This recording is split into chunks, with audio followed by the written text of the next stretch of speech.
जय सिया राम मित्रों, इस वीडियो में हम जानेंगे कि मृत्यु के बाद शव के लिए गाय का गोबर, काले तिल और कुश का क्या प्रयोजन है। सबसे पहले धरती को गाय के गोबर से लीपना चाहिए। उसके बाद उसके ऊपर काले तिल और कुश बिछाना चाहिए। उसके बाद उस धरती पर मुर्दे को कुशासन पर लिटाना चाहिए। ऐसा करने से प्राणी के सभी पाप भस्म हो जाते हैं। मृतक के नीचे बिछाए गए कुश निश्चित ही उसे स्वर्ग को ले जाते हैं। जहाँ धरती पर मलमूत्र आदि गंदगी है, वहाँ प्राणी पवित्र कैसे रह सकता है? और जहाँ धरती पर मलमूत्र आदि गंदगी नहीं है, वहाँ प्राणी सदैव पवित्र है।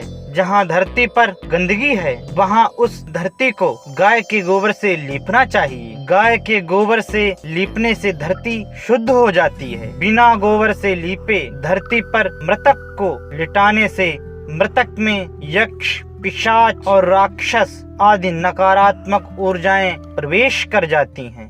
इसलिए धरती को सर्वप्रथम गाय के गोबर से लीपें, जल छिड़कें और जल से गोलाकार रेखा बनाकर चौक पूरें। ऐसा विधिवत करने से जीवात्मा की निश्चित ही मुक्ति होती है। धरती पर बनाए गए ऐसे मंडल में ब्रह्मा, विष्णु, महेश, लक्ष्मी तथा अग्नि आदि देवता विराजमान होते हैं। अतः मंडल का निर्माण अवश्य करना चाहिए। बिना मंडल बनाए धरती पर लेटा हुआ मृतक, चाहे वो बालक हो, चाहे वो वृद्ध हो, चाहे वो जवान हो, उसे 84 लाख योनियों में से कोई भी योनि नहीं मिलती। अतः उसकी जीवात्मा वायु के साथ ही भटकती रहती है। गरुड़ जी से भगवान कहते हैं, तिल मेरे पसीने से उत्पन्न हुए हैं, अतः तिल बहुत ही पवित्र हैं। तिल सफेद और काले रंग के होते हैं। तिल का प्रयोग करने से नकारात्मक ऊर्जाएं भाग जाती हैं। और कुश मेरे रोम से उत्पन्न हुए हैं। देवताओं की तृप्ति के लिए कुश का उपयोग होता है और पितरों की तृप्ति के लिए तिल का उपयोग होता है।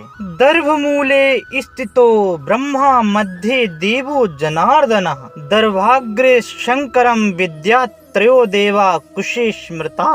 कुश के मूल भाग में ब्रह्मा जी का, मध्य भाग में विष्णु जी का तथा अग्रभाग में शिव जी का वास होता है।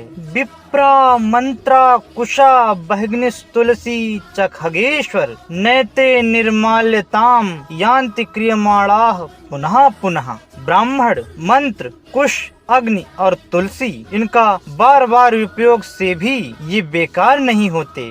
जैसे तिल की पवित्रता अतुलनीय है, उसी प्रकार कुश और तुलसी भी बहुत ही पवित्र हैं।